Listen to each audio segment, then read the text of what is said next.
ইউরোপের মাটিতে লাল সবুজের ইতিহাস, সান মারিনোকে হারালো বাংলাদেশ। বিস্তারিত থাকছে পুরো ভিডিওতে। ইউরোপের মাটিতে ঐতিহাসিক এক জয় তুলে নিল বাংলাদেশ জাতীয় ফুটবল দল।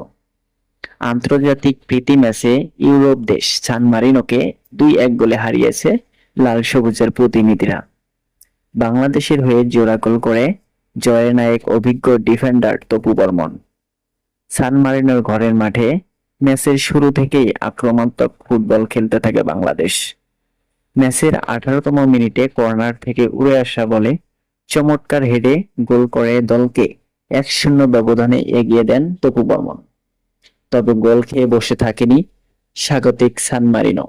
ম্যাচের 30তম মিনিটে তাদের ফরওয়ার্ড নিকোলাস গোল করে 1-1 সমতায় ফেরান। প্রথমার্ধের বাকি সময় আর কোনো গোল না হওয়ায় সমতা নিয়েই বিরতি যায় দুই দল। দ্বিতীয়ার্ধে জয়সূচক গোলের জন্য মারিয়া হয়ে ওঠে বাংলাদেশ।